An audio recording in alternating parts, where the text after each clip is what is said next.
Lucas 8, de 1 a 21. Esse texto trata sobre o poder do Evangelho do Reino. Esse é o tema da nossa mensagem. O poder do Evangelho do Reino. Por meio de Cristo Jesus, Deus inaugurou o seu reino. Deus é rei sobre todas as coisas e sempre o foi.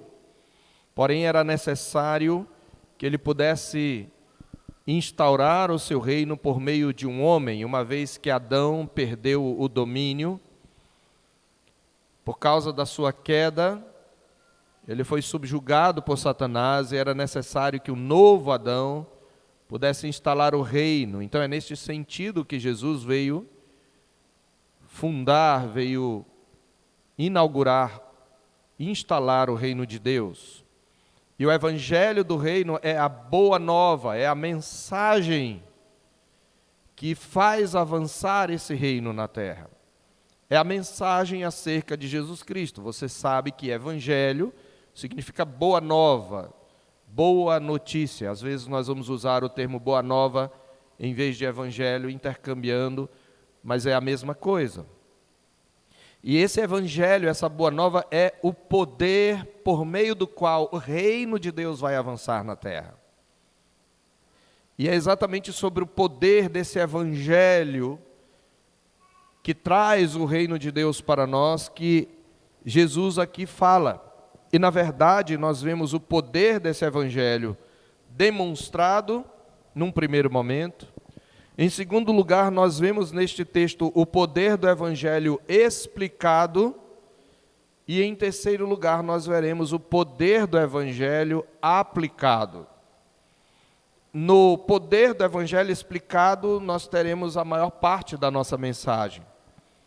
O poder do Evangelho aqui, através da narrativa de Lucas, é demonstrado. Segundo, ele é explicado pelo próprio Jesus. E terceiro, ele é aplicado. Os versos 1 a 3, nós temos o poder do Evangelho demonstrado. Do verso 4 até ao verso 18, nós temos, do verso 4 até o verso 15, nós temos o poder do Evangelho explicado. E do verso 16 até o verso 21, nós temos o poder do Evangelho aplicado. Nós vamos falar de cada uma dessas grandes partes com ênfase para a segunda parte. Diz assim a palavra do Senhor, Lucas 8, de 1 a 21. Aconteceu depois disto que andava Jesus de cidade em cidade e de aldeia em aldeia, pregando e anunciando o evangelho do reino de Deus. Observe que esse é o tema. Jesus de cidade em cidade, de aldeia em aldeia, era a principal atividade dele, pregar e anunciar o evangelho do reino. E os 12 iam com ele, aqui falando dos apóstolos. E também algumas mulheres que haviam sido curadas de espíritos malignos e de enfermidades. Maria, chamada Madalena, da qual saíram 7 demônios.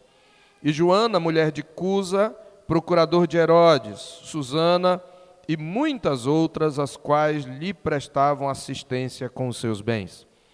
Afluindo uma grande multidão e vindo ter com ele gente de todas as cidades, disse Jesus por parábola: eis que o semeador saiu a semear.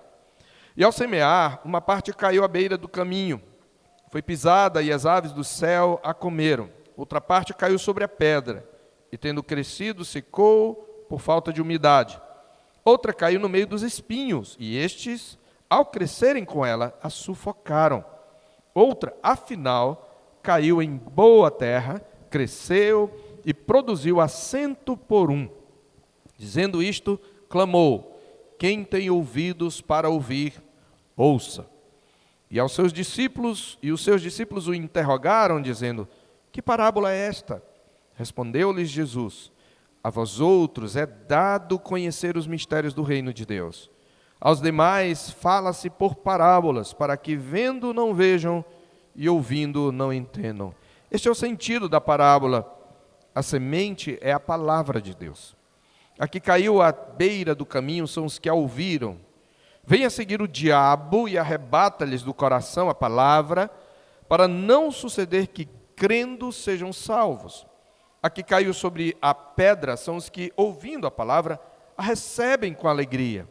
Estes não têm raiz, creem apenas por algum tempo, e na hora da provação se desviam. A que caiu entre espinhos são os que ouviram e, no decorrer dos dias, foram sufocados com os cuidados, riquezas e deleites da vida. Os seus frutos não chegam a amadurecer.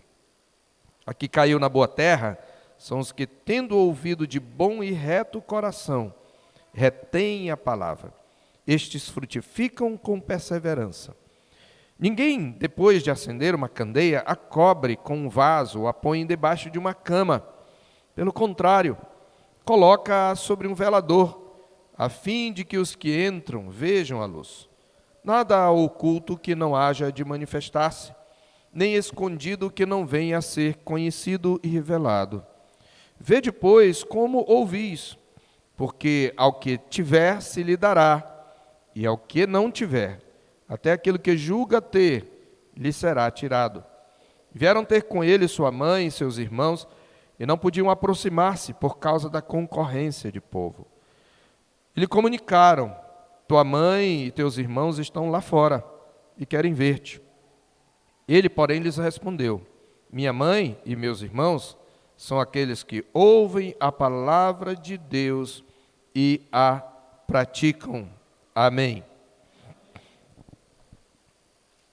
Meus amados irmãos, o nosso texto começa com a observação de que o Senhor Jesus andava de cidade em cidade, de aldeia em aldeia, em Israel, pregando e anunciando o evangelho do reino de Deus. Como já falamos, evangelho significa as boas novas.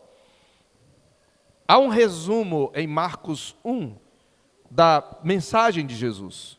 Jesus dizia, conforme o relato de Marcos, uma frase, na verdade ele falava mais do que isso, mas Marcos resume numa frase praticamente, ou numa ou duas frases. No capítulo 1 de Marcos, verso 15 diz que ele pregava o evangelho de Deus, dizendo: o tempo está cumprido e o reino de Deus está próximo. Arrependei-vos e crede no evangelho. O tempo está cumprido, o tempo chegou. O reino de Deus está próximo. Essa palavra significa mais do que próximo. No original ela significa o reino de Deus se aproximou e está aqui. O reino de Deus está presente. Então, arrependei-vos e crede no evangelho. Então, essas são as boas novas. E Lucas está enfatizando, e todos os evangelistas enfatizam, essa era a principal atividade de Jesus em seu ministério. Não era curar, era ensinar e anunciar que o reino de Deus estava presente, havia chegado, o reino prometido no Velho Testamento, na sua pessoa e obra, havia chegado. Agora, é importante que nós entendamos o contexto histórico dessa mensagem. Nos dias terrenos de Cristo, as expectativas populares acerca do reino de Deus eram de que quando o Messias chegasse, a irrupção do reino de Deus no mundo se daria pela força bruta e por uma virada política, e seria irresistível. Então eles esperavam que quando o Messias chegasse, ele subjugaria o império de Roma e todos os outros reinos desse mundo, ele deporia César e ele assumiria o governo político do mundo, tendo Jerusalém como sua capital. E por que eles pensavam isto? Porque os profetas diziam que quando o Messias chegasse, ele iria redimir o seu povo e ele iria julgar os inimigos. A questão é que quando Deus revelou estas coisas no Velho Testamento, ele não disse que isto aconteceria em duas etapas. Foi por isso que João, no capítulo 7, como nós vimos, do verso 18 em diante, ficou confuso e procurou saber: és tu mesmo aquele que estava para vir ou havemos de esperar outro? Por quê? Porque ele viu só atos de misericórdia de Jesus, nada de fogo, nada de queimar a palha, nada de trazer vingança contra os ímpios. Então João disse, espera aí, está faltando uma parte desses atos do Messias, daquilo que foi prometido.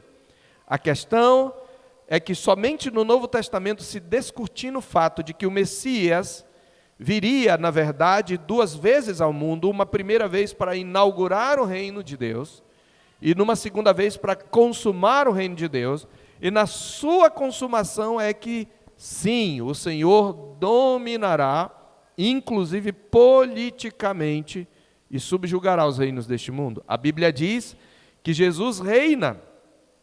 Davi, profetizando no Salmo 110, fala, disse o Senhor ao meu Senhor, assenta-te à minha direita até que eu coloque todos os inimigos por estrado dos seus pés. Jesus está subjugando, colocando todos os inimigos debaixo dos seus pés, e o último inimigo a ser derrotado será a morte. E ele está fazendo isso, mas ele já reina sobre todas as nações. Mas o poder do seu evangelho não se manifestou como os judeus, de um modo geral, e até mesmo os discípulos esperavam. Então tenha isto em mente, que para o judeu comum e para as próprias autoridades religiosas, quando o Messias chegasse, ele chegaria, uma palavra bem clara aqui, arrebentando. Ele chegaria com milagres e prodígios, e ele fez, mas entre esses prodígios estaria a destruição com fogo dos seus inimigos e a imposição pela força e por uma virada política, onde o trono de César seria deposto, e as pessoas, elas não conseguiriam resistir à presença do Messias. Quando ele viesse, elas iriam olhar e dizer, esse é o Messias, porque eles tinham uma visão humana do Messias. E a visão dele estava equivocada. Então, Jesus conta esta parábola para exatamente mostrar que não é dessa forma que o reino de Deus haveria de vir ao mundo. Mas antes de explicar o poder do Evangelho, Lucas mostra o poder do Evangelho demonstrado. E esse é o nosso primeiro ponto. E nós seremos rápidos aqui. O poder do Evangelho é demonstrado nos seus seguidores improváveis. Este é o primeiro princípio que nós aprendemos aqui. O poder do Evangelho do Reino é demonstrado nos seus discípulos improváveis, ou nos seus filhos improváveis. Você pode colocar essa alternativa. Quando os judeus esperavam o reino, eles esperavam o seguinte, os primeiros a serem beneficiados com o reino de Deus e que receberiam seriam os sacerdotes, os mestres da lei, aqueles que estavam ali trabalhando no templo, a elite religiosa. Mas é exatamente o contrário que acontece. Quando o Messias chega, os religiosos, aqueles que pertenciam à cúpula da instituição, não o reconhecem, eles o rejeitam. E quem aceita Jesus? Aqueles que perante os homens eram o que nós chamamos de proscritos, rejeitados, os mais improváveis. Pense, primeiramente, é o que está mostrando aqui nos versos 1 a 3. Enquanto Jesus anunciava o reino, quem andava com ele não era nenhum exército de Israel, não eram os sacerdotes, não eram os escribas, que lembre-se, para o povo de Israel eles eram a nata espiritual. Para nós não, porque a gente já tem um retrato deles aqui no Evangelho. Mas para eles eram a nata. Então era como se fossem os pastores ali atrás dele. Mas não. Ele escolhe, veja, diz aqui, e os 12 iam com ele. E aí nós devemos ter em mente que quando ele fala os 12, isso deve nos remeter à escolha dos 12. E você lembra, quando Jesus escolhe os 12, no capítulo 6, observe aí.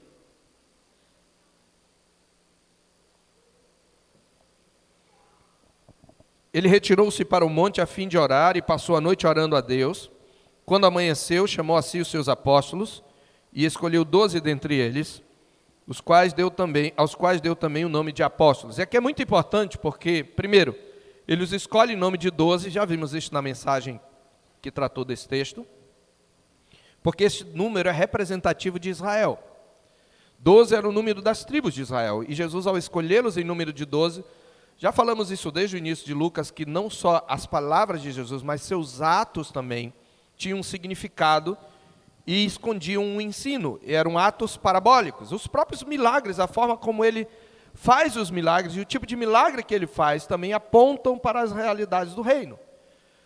Então, escolher os discípulos em número de 12 era dizer: vocês são o novo Israel. Vocês são o remanescente eleito, prometido pelos profetas. Mesmo que o número de Israel seja como a areia da praia do mar, o remanescente é que será salvo.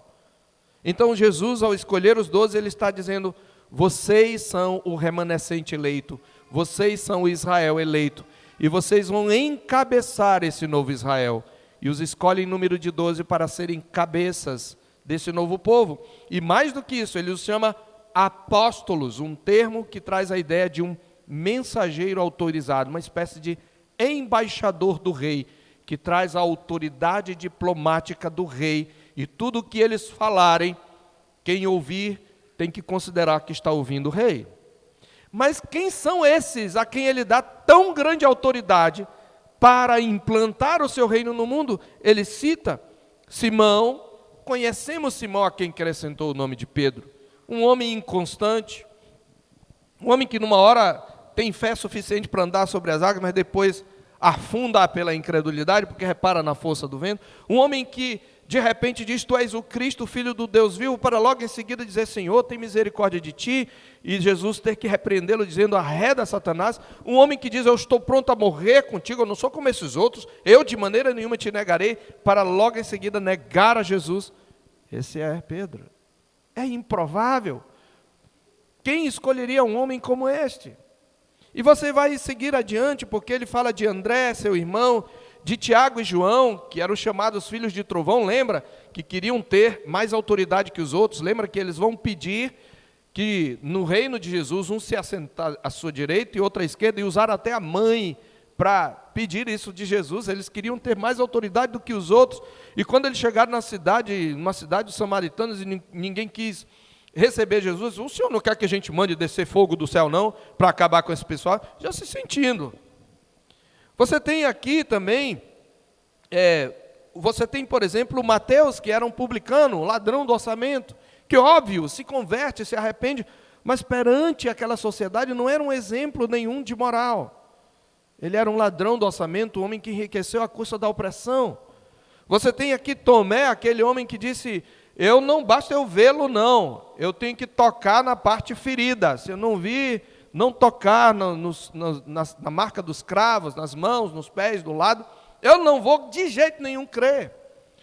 Você tem gente como Simão, que é chamado Zelote, e os Zelotes eram um partido revolucionário, que dizia que o reino de Deus tinha que vir por meio de revolução da força, e entre eles estavam guerrilheiros que realizavam chacinas e matavam pessoas em rebelião. Eram rebeldes. Claro, todos eles convertidos, eles não continuaram praticando essas coisas. Mas perante a sociedade, não tinha ninguém. Ou seja, tinha até revolucionário convertido no reino de Deus. Então, quando Lucas, e aí eu deixo a coisa neste ponto, voltando para capítulo 8, quando diz que os 12 iam com ele, esses são os improváveis, esses são os agentes do reino. Gente como nós, cheia de defeitos, de fraquezas, de inconstâncias, e que perante o mundo não era muito destacada. Mas não só isso, Lucas acrescenta ainda mais outro grupo, que, de novo, para aquela sociedade ainda mais fraca, diz que também algumas mulheres que haviam sido curadas. Que rei é esse? Que além desses homens aí, que não são ninguém, tudo Galileu. Galileia era parte vamos dizer assim, mais discriminada, né? Porque era uma mistura, não eram judeus puros, eram judeus de segunda classe. Mas além disso, ele é seguido por mulheres. Numa Palestina do primeiro século, não parecia o Messias vencedor, não parecia que ele estava vindo instalar o reino. Mulheres, inclusive, que haviam, algumas delas, sido endemoniadas, haviam sido possuídas por demônios, haviam sido curadas de espíritos malignos. Veja que era mais de uma mulher que tinha problema com demônios, e entre elas Maria Madalena, da qual saíram 7 demônios. Alguns dizem que Maria Madalena é aquela mulher pecadora que ungiu os pés de Jesus no episódio anterior, acerca do qual nós vimos na semana passada. Há todo tipo de gente improvável seguindo a Jesus. Gente que quando você olha para eles, você diz, não, esse pessoal aí não vai instalar o reino de Deus de jeito nenhum. Mas, veja, não é que eram só pobres, porque eles são pessoas improváveis de vários pontos de vista, porque havia gente rica com Jesus. Você tem Mateus, que é Levi, era um publicano. No verso 3 fala de Joana, mulher de Cusa, procurador de Herodes. Herodes, aquele tirano, mau. O procurador, a mulher do procurador dele se converteu a Jesus. Sim, vai ter gente, tem gente do reino de Deus, do meio político, dos centros do poder, do meio dos tiranos. Não se engane. É isto que está mostrando. O poder do reino se manifesta nos improváveis. E é nisso que ele se mostra poderoso. É disso que Deus se mostra poderoso. Falando sobre isto, e eu termino este ponto com este texto, Paulo, em 1 Coríntios 1, se você observar, ele está falando do poder da palavra da cruz. No capítulo 1 de 1 Coríntios, deixo marcado em Lucas,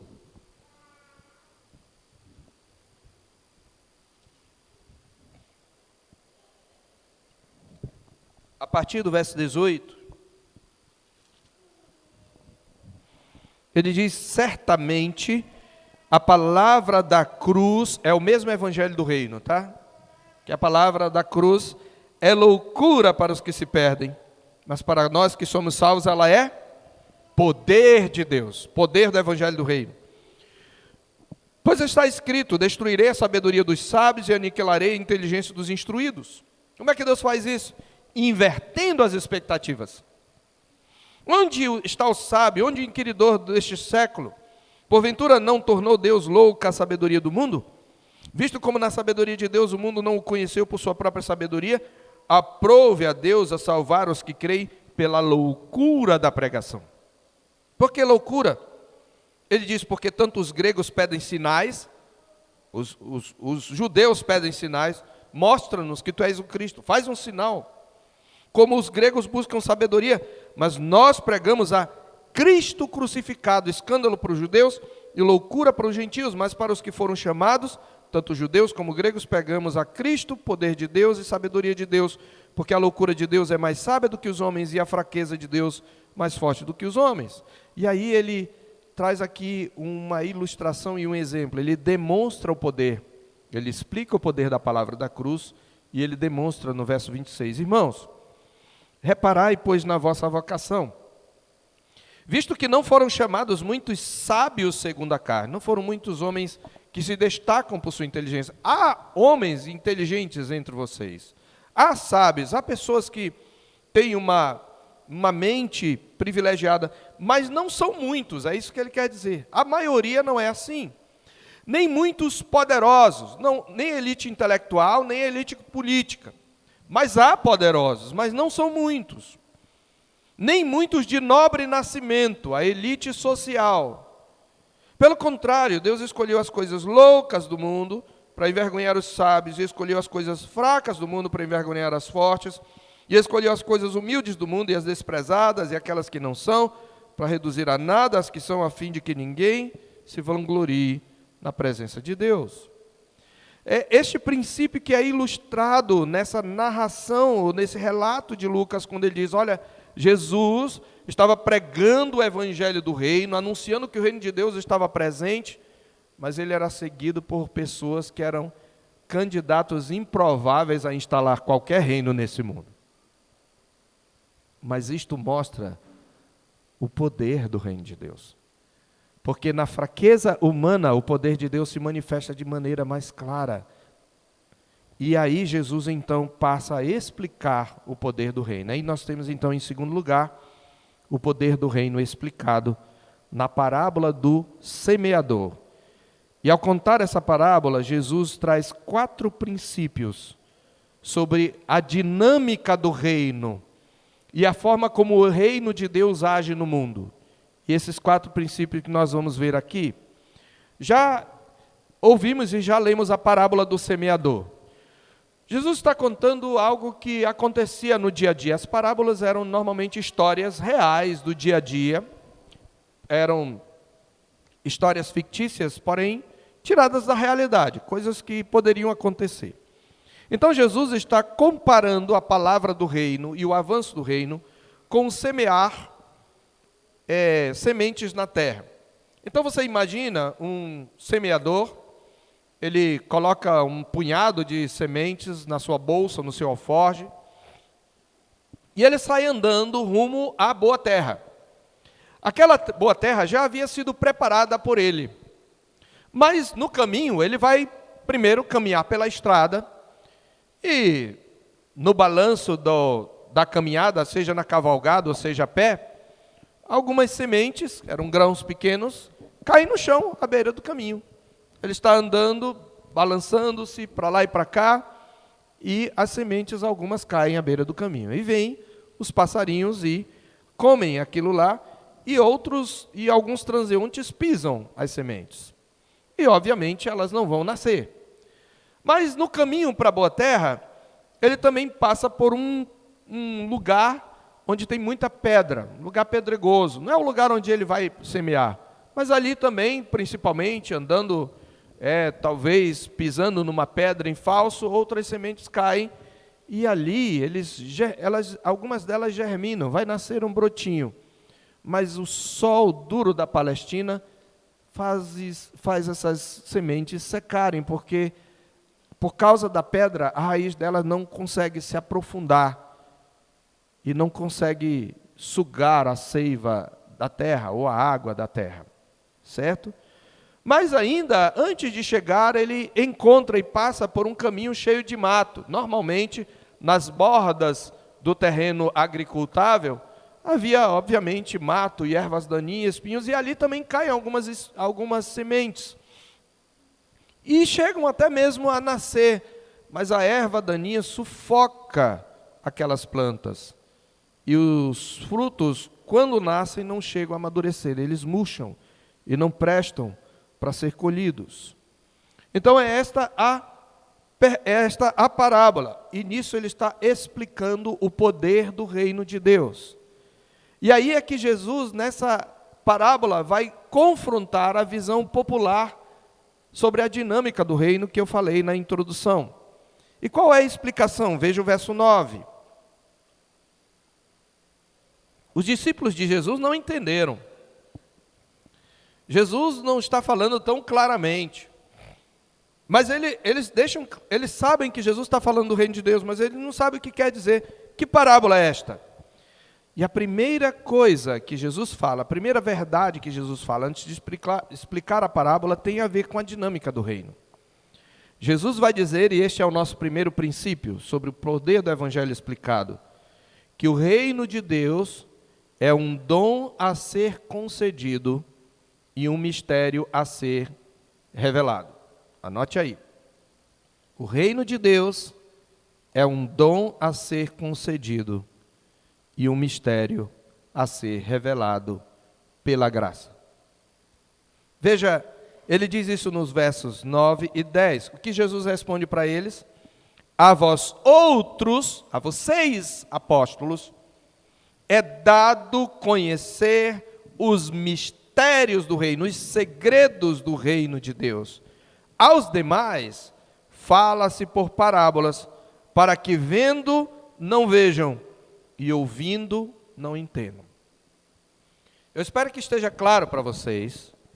O evangelho é oferecido a todos, mas somente aqueles a quem é dado conhecer, somente aqueles a quem Deus revela pelo seu Espírito é que vão compreender esse evangelho e vão aceitar, e os demais permanecem endurecidos. Portanto, o poder do reino age soberanamente. Esse é outro, dentro desse princípio, o fato de que o reino de Deus é um dom a ser concedido, a vós é dado, veja, é uma concessão, é um dom. Conhecer os mistérios do reino é revelado, isto é pela graça. Se o homem endurecido, se o homem morto, se o homem cego, não tiver os seus olhos abertos pelo Espírito de Deus, ele jamais crerá. Mas isto, longe de mostrar qualquer fraqueza no reino de Deus, mostra o poder soberano de Deus. Ele vai agir em quem Deus quer. Nos demais, ele será para juízo. É Jesus quem está falando. Aos demais fala-se por parábola, para que vendo não vejam, ouvindo não entendam, para juízo. Se você observar, e você pode abrir e doravante deixar marcado em Mateus 13 e Marcos 4, mas especialmente Mateus 13, a mesma parábola, quando Jesus a explica, no capítulo 13, no verso 11, fala as mesmas palavras, mas tem algo que é importante. Porque a vós outros é dado conhecer os mistérios do reino dos céus, mas àqueles não lhes é isto concedido. Verso 13. Por isso lhes falo por parábolas, porque vendo não veem, e ouvindo não ouvem, nem entendem. Eles não entendem. De sorte que neles se cumpre a profecia de Isaías. Ouvireis com os ouvidos e de nenhum modo entendereis.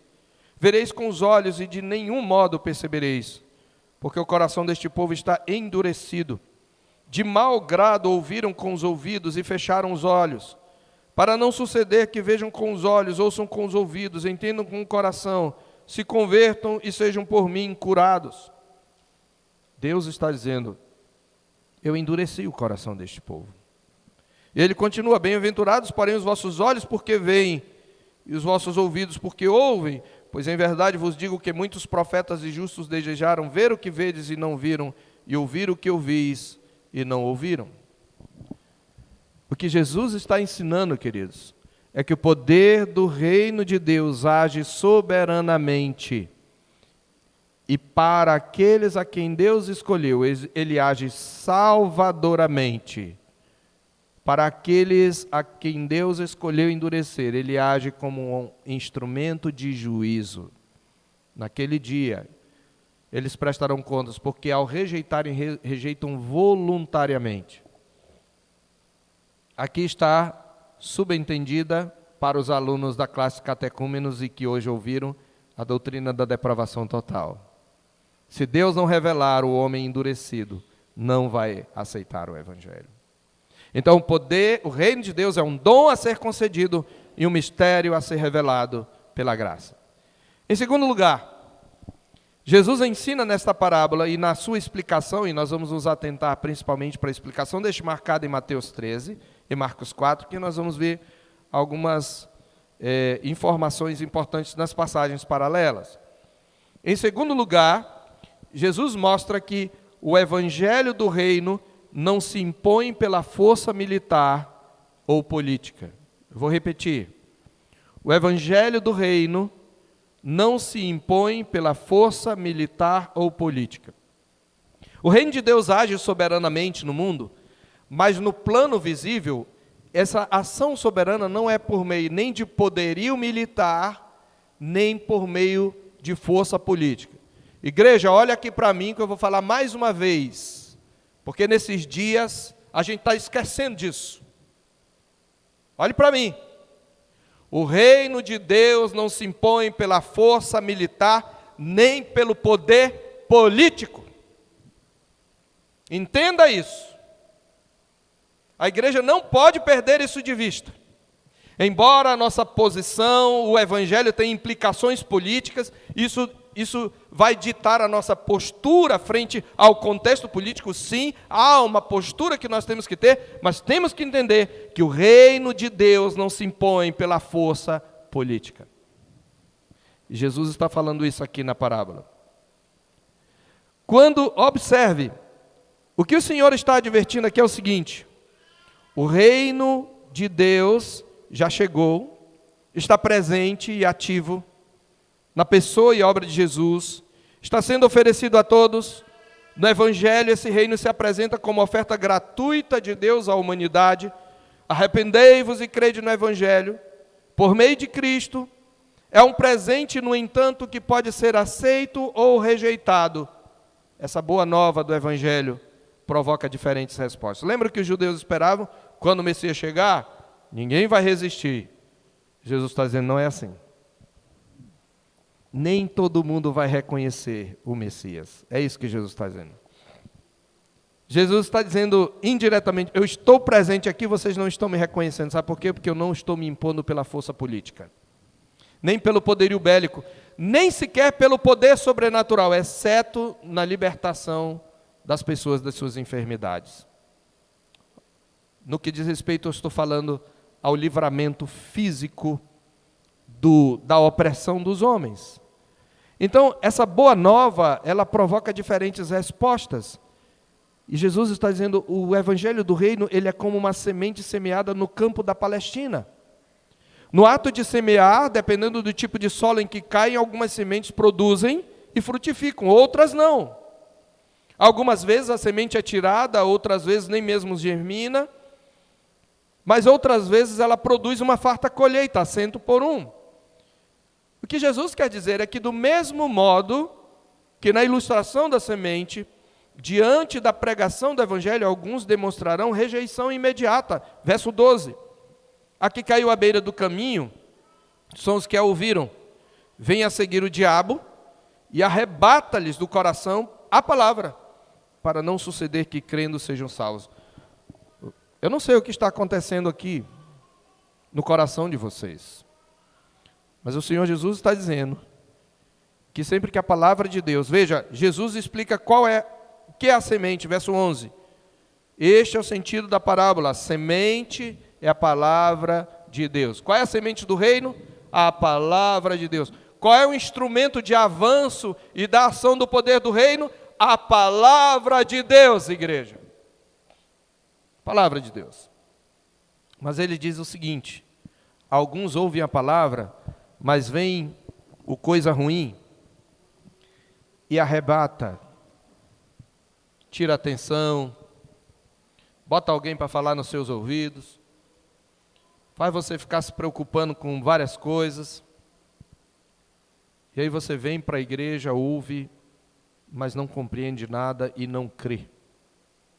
Ele diz para não suceder que crendo sejam salvos. Ele está dizendo isso. Alguns rejeitarão imediatamente, outros vão aceitar com rapidez, mas é uma rapidez superficial. Ele diz isso, a que caiu sobre a pedra são os que ouvindo a palavra, a recebem com alegria. Na versão de Mateus diz, a recebe logo com alegria. Tem uns que eu creio em Jesus, eu quero entregar a minha vida a Jesus, eu quero servir a Jesus, eu quero entrar no reino de Deus. E diz a palavra de Deus que eles creem por algum tempo. Eles creem por algum tempo, eles até parecem crentes de alguma maneira. Eles são de pouca duração, não têm raiz em si mesmos, como a terra que é cheia de pedra. A raiz não penetra profundamente. Lá em Mateus ele diz, no verso 20, o que foi semeado em solo rochoso, esse é o que ouve a palavra e a recebe logo com alegria. Então ele levanta a mão na hora do apelo. Aqui a gente não faz apelo, né? Mas tem muita gente que diz, olha, 5.000 se converteram a Jesus, porque 5.000 levantaram a mão. Jesus não se encanta com isso. Eles são, no entanto, não têm raiz em si mesmos, sendo antes de pouca duração, eles chegando à angústia ou à perseguição por causa da palavra, verso 21, logo se escandaliza. Eu estou lendo Mateus 13, 21. Veja, quando ele começa a ter angústia, luta, ele começa a ver que as coisas não dão muito certo para ele nesse mundo, ele começa a desanimar de servir a Jesus. Ou então ele começa a ser pressionado, a ser perseguido por causa da palavra. Na hora da provação, diz o verso 13 de Lucas, se desviam. Então nós não devemos nos espantar, irmãos, com as pessoas que entram para a igreja, ficam um tempo e participam de tudo, às vezes até exercem ministério e de repente desanimam e saem. Porque Jesus disse que isso é previsto. Nem todos vão perseverar. Mas ele diz ainda que outros terão a palavra neles semeada, sufocada pelas falsas seguranças e interesses temporais, no verso 14. A que caiu entre espinhos são os que ouviram no decorrer dos dias, foram sufocados com os cuidados, riquezas e deleites da vida. Lucas é o que traz mais completamente os fatores que sufocam a palavra de Deus. O que são os cuidados? Essa palavra é a mesma de preocupação, ansiedade. Ele está falando dos cuidados do dia a dia. É sobre isso que ele está falando. A palavra, Mateus traz a expressão em Mateus 13, 22, os cuidados do mundo e a fascinação das riquezas. E Marcos traz os cuidados do mundo, a fascinação das riquezas e as demais ambições concorrendo sufocam a palavra.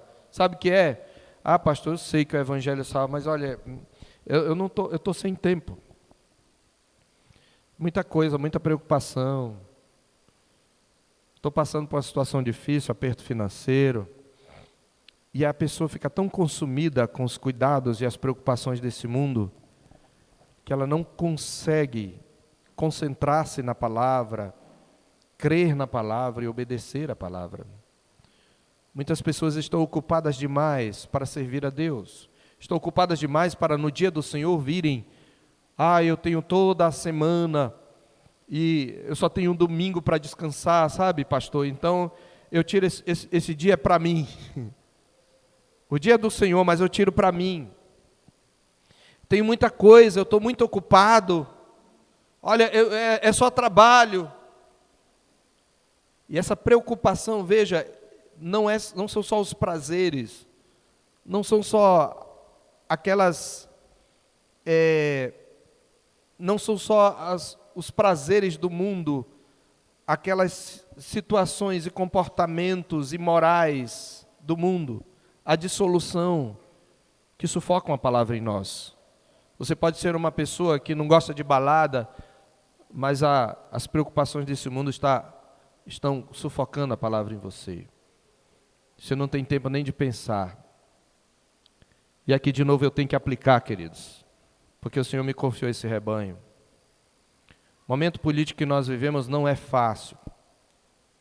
De fato, os estertores da tirania estão sobre o país. Mas cuidado, para que as preocupações não venham a sufocar a palavra em você. Não venham a sufocar a sua fé em Jesus. Não venham a sufocar o seu amor por Cristo e o seu desejo de ver o seu evangelho avançar. Porque essas coisas são espinhos, são ervas daninhas. Mas ele diz também que as riquezas, a fascinação das riquezas, a gente quer ganhar dinheiro, quem que não gosta de dinheiro, né? A gente quer ganhar dinheiro, mas às vezes a gente se empenha e isso se torna um centro, a avareza, o querer ter sucesso e alcançar um patamar, um status, e as demais ambições, e vem também os deleites, ou seja, os prazeres deste mundo. Estas coisas sufocam a palavra. São o que nós chamamos de seguranças e interesses temporais. As preocupações com as questões desse mundo, o fascínio das riquezas e todo tipo de cobiça acaba ocupando o lugar que a palavra deveria ter na vida dessas pessoas. Portanto, no plano visível, o poder do reino não parece estar irrompendo de maneira irresistível. Sempre vai haver aqueles que rejeitam de pronto, sempre vai haver aqueles que aceitam por um tempo, mas logo se desviam, e sempre vai haver aqueles que estão em constante contato com a palavra, mas eles não conseguem frutificar, porque eles estão envolvidos com o fascínio das coisas deste mundo, com suas lutas sociais, com suas lutas pessoais, com suas lutas familiares, com seus conflitos interpessoais. Eles estão ocupados demais para cuidar do reino de Deus. E aí nós temos então um terceiro princípio. Então o reino de Deus é um dom a ser concedido e um mistério a ser revelado pela graça. Versos 9 e 10. O evangelho do reino não se impõe pela força militar ou política. Versos 11 a 14. Terceiro, somente uma resposta expressa a atitude dos filhos do reino. Somente uma resposta expressa a atitude dos filhos do reino. É o que a palavra de Deus chama de boa terra, verso 15. Aquele que caiu em boa terra, qual é a atitude? São os que, tendo ouvido de bom e reto coração. Então, primeiro, é a atitude daquele que ouve de bom e reto coração. Mas quem tem bom e reto coração? O nosso coração é mau. Porém, por meio da regeneração, o Senhor muda o coração. Tirarei o coração de pedra e darei o coração de carne. Mas o que evidencia o bom e reto coração? Eles retêm a palavra. Isto quer dizer que eles creem na palavra. No verso 23 de Mateus 13 diz, é o que ouve a palavra e a compreende. Ele ouve a palavra e a compreende. Em Marcos 4, 20 diz, são os que ouvem a palavra e a recebem.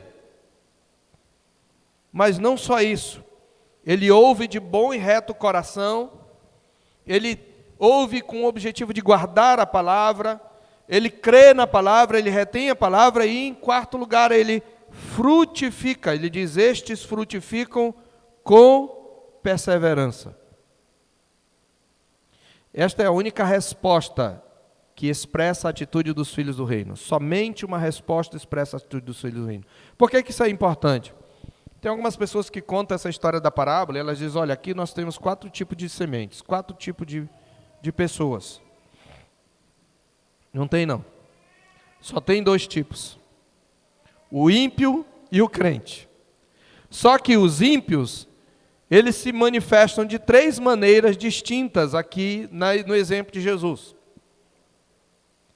Somente aquele que frutifica é, de fato, a boa terra. Está muito claro para Jesus. Se não frutificou, não é boa terra. Este frutifica a 100 por 1. Nas versões de Mateus e Marcos, a 60, a 100, a 60 e a 30 por 1. A frutificação pode variar, mas ele sempre frutifica. Quem não produz bom fruto, não é de fato filho do reino. Então Jesus está dizendo que não se engane, não basta simplesmente aceitar a palavra, aceitar Jesus. É claro que é pela fé que eu sou justificado e salvo, mas a fé que salva frutifica. A fé que salva persevera. Perseverança dos santos é o 5º dos chamados pontos do calvinismo. O verdadeiro eleito de Deus perseverará até o fim. Mesmo que ele caia, ele vai se levantar. E esta é uma evidência de que aquele coração foi mudado por Deus. Então, somente uma resposta expressa a atitude dos filhos do reino. E qual é a resposta? Anote aí. Uma fé frutífera e perseverante. Uma fé frutífera e perseverante. Essa é a resposta. Estes frutificam com perseverança. Então, você vai produzir fruto, ou seja, a sua vida muda. Você pode vir a Jesus do jeito que você tiver, de fato não importa quantos pecados você cometeu, o estado da sua alma, sem dúvida, se você vem a Cristo como você está, e crê que Ele pode transformar a sua vida, sem dúvida Ele vai acolhê-lo, mas Ele não vai deixá-lo como você está. Se você de fato entregou sua vida a Cristo, a sua vida será transformada e demonstrará que você é nova criatura pelos frutos. E você perseverará nesse caminho. É o que Jesus está dizendo. Uma vez regenerados, eles ouvem de bom e reto coração, retêm a palavra pregada, frutificam com perseverança e assim eles mostram que compreenderam as implicações do Evangelho e acolheram a mensagem pela fé. Aí nós chegamos então a um 4º princípio dentro desse Evangelho explicado. O Evangelho do Reino é um dom a ser concedido e um mistério a ser revelado pela graça. O Evangelho do Reino não se impõe pela força militar ou política, ele atua espiritualmente no mundo. É somente uma resposta expressa a atitude dos filhos do reino, que é uma fé frutífera e perseverante. Em quarto lugar, a frutificação do reino será maior do que as perdas da semeadura. A frutificação do reino será maior do que as perdas da semeadura.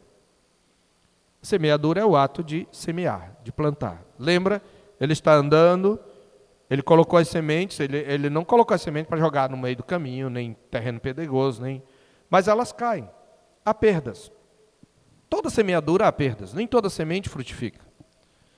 Mas no lugar que frutificar, essa frutificação vai compensar as sementes que caíram em solo inapropriado.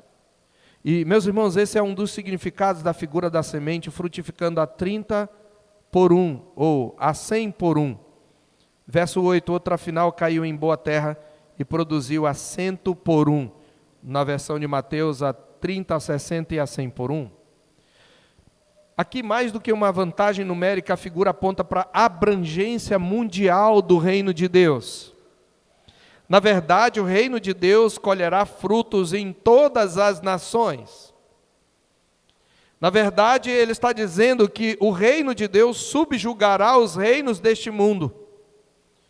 Esse reino que invadiu a história na pessoa e obra de Jesus e se espalha no mundo na medida em que o evangelho é semeado em todo lugar, ele tem o seu crescimento encontrando obstáculos na ação de Satanás, nos corações dominados por ambições internas e pressões externas.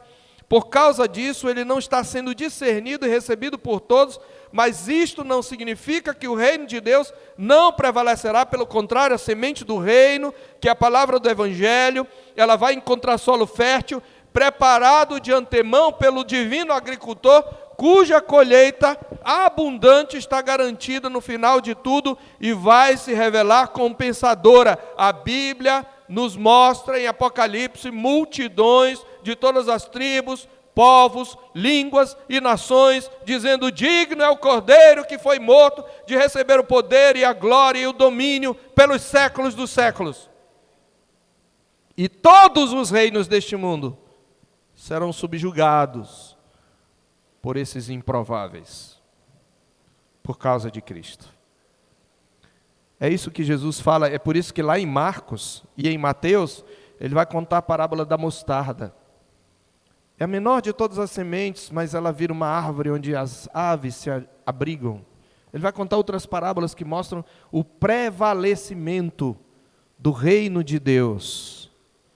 Então, a frutificação do reino de Deus, quer dizer, quando ele se consumar, quando ele se tornar visível, quando ele ocupar os espaços de poder, inclusive político e bélico, sem o auxílio de mãos, pela ação do Filho do Homem, glorificado, a sua frutificação será maior do que as perdas. A gente vai olhar para trás e vai dizer: valeu a pena, compensou. É isso que está dizendo. Então ele está dizendo: não se engane com as aparências, não se engane com a injustiça, ocupando os tribunais ou os palácios, porque ela não prevalecerá. O reino de Deus está avançando e nós não estamos vendo. Você sabe onde o reino de Deus está avançando mais? Onde o evangelho é perseguido. Recentemente eu ouvi, não tão recentemente, no Supremo Conselho retrasado, o testemunho de um homem que vive lá no Oriente Médio, de um pastor que prega lá. Ele diz: às vezes a gente ouve bomba bem pertinho, mas sabe por que a gente consegue adorar? Porque a mulher de um dos chefes do grupo guerrilheiro se converteu. Aleluia! A mulher de um grupo desses radicais se converteu e ele não tem coragem de destruir aquilo, porque a mulher dele está lá. Ninguém percebe isso, mas o poder do evangelho do reino está lá. E ele atua, não depende de ter gente favorável a nós no poder, não depende disso. A semente é a palavra, povo de Deus, a semente é o evangelho, povo de Deus. Prega o evangelho, povo de Deus, e você verá o poder do evangelho. Jesus termina com uma aplicação, aí nós vemos então o poder do evangelho do reino aplicado através da parábola da candeia e de uma observação sobre a família de Jesus. E esta é a nossa conclusão. Observe que depois de contar a parábola do semeador, ele conta a parábola da candeia. Ele diz: ninguém, depois de acender uma candeia, a cobre com um vaso, ou a põe debaixo de uma cama. Ele está pensando aqui naquelas lamparinas antigas, não tinha luz elétrica. Você acende a lamparina, você não cobre a lamparina, e nem coloca embaixo no chão. Você vai colocar onde? No velador. Você vai colocar num suporte, onde ela possa iluminar a todos os que estão na casa, para que todos entrem e vejam a luz. Você lembra, Jesus conta essa parábola lá em Mateus 5, mas ele fala sobre a responsabilidade da igreja ali. Ele diz assim: brilhe também a vossa luz diante dos homens, para que vejam as vossas boas obras e glorifiquem o vosso Pai que está nos céus. Mas aqui ele conta a mesma parábola para ilustrar o poder do reino de Deus. Ele continua dizendo: nada há oculto que não haja de manifestar-se, nem escondido que não venha a ser conhecido e revelado. O que ele está dizendo? Que no fim dos tempos, todos verão o poder do reino de Deus. É isto que Jesus está dizendo. O reino de Deus é como uma candeia, trazida ao mundo para iluminá-lo. Nos fins dos tempos, esse reino será plenamente revelado. Ele está oculto aos homens. Então ele está dizendo: pregue o evangelho, igreja. Hoje você pode ser desprezado, seu Deus pode ser blasfemado. Siga pregando o evangelho, até mesmo aos seus inimigos. Porque um dia, o Filho do Homem virá, e esse evangelho, como uma luz do sol, brilhará para todos, e todos verão. A Bíblia diz que todo olho verá Jesus, até os que o traspassaram. Apocalipse descreve os homens correndo e dizendo aos montes: caí sobre nós e livrai-nos da ira de Deus e do Cordeiro, porque é chegada a sua ira sobre nós.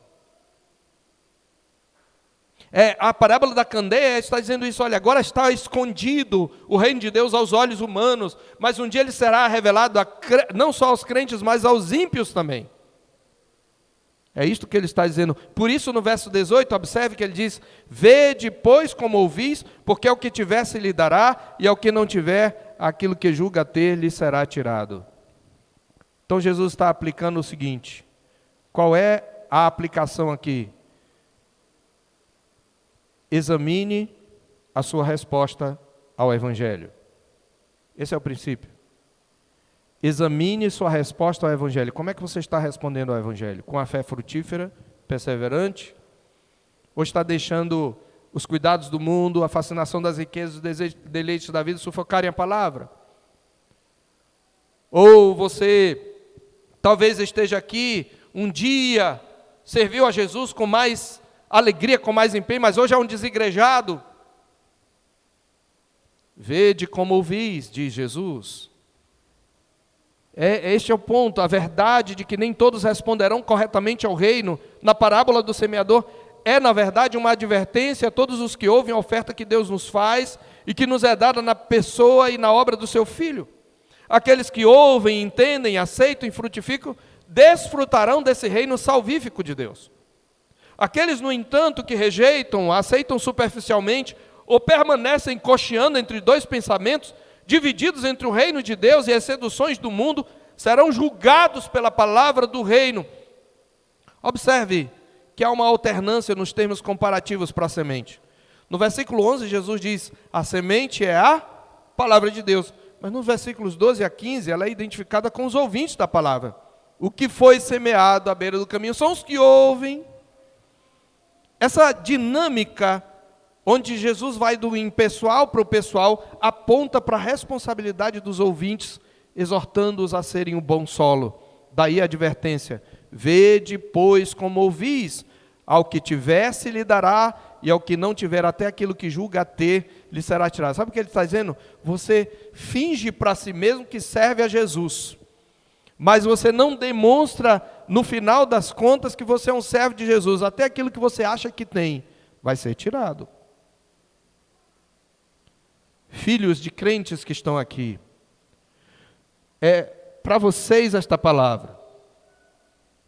Você tem as bênçãos do pacto da graça. Você vem para cá trazido pelos seus pais e ouve a palavra de Deus todos os domingos.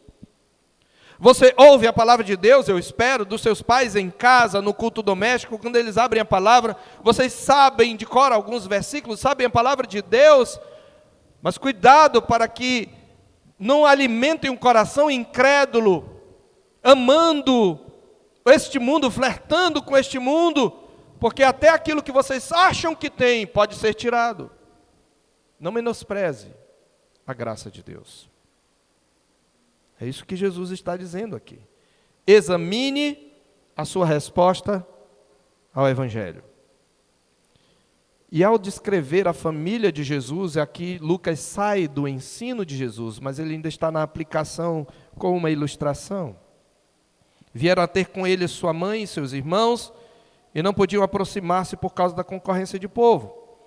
Quando nós olhamos lá em Marcos 3, nós descobrimos que a família de Jesus achava que ele estava doido, porque ele não tinha tempo nem de comer. E na verdade queriam pegá-lo meio que à força e tirar de lá, porque tinha um monte de gente ao redor. Ou seja, eles não criam em Jesus de fato como Messias, não de início.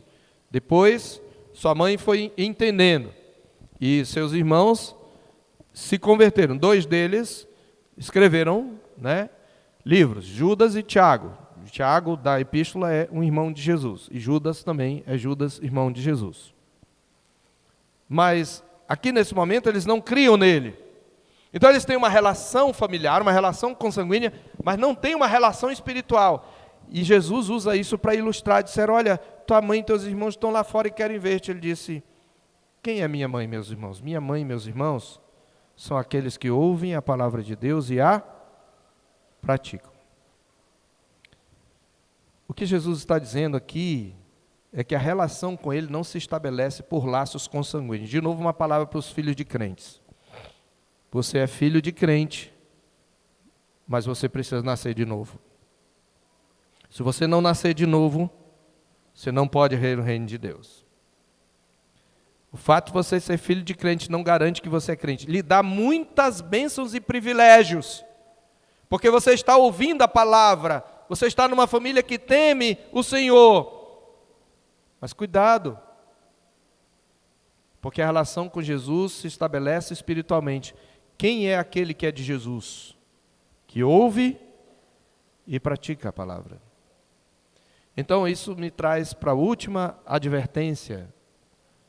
Examine o modo como você vive e expressa a sua fé. Examine o modo como você vive e expressa a sua fé.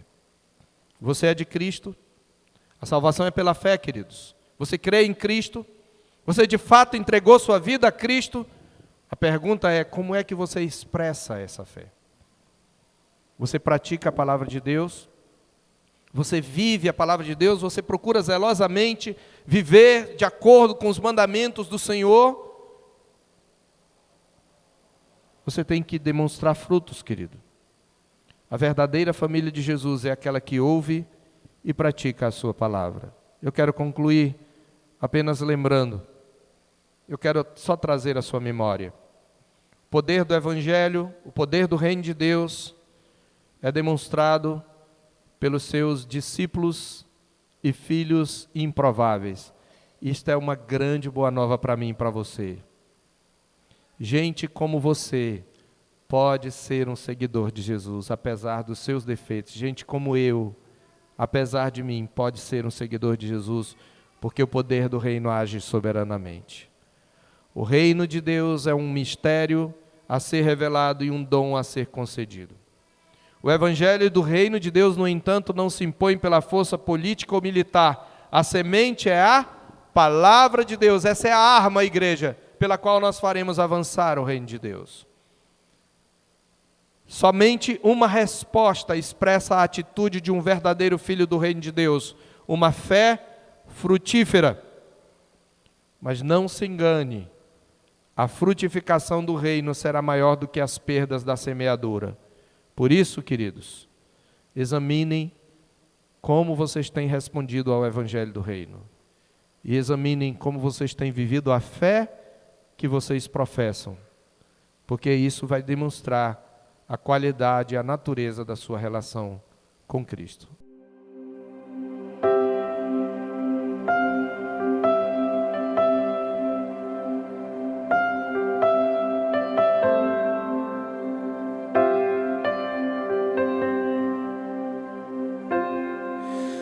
Tu és bem-vindo aqui.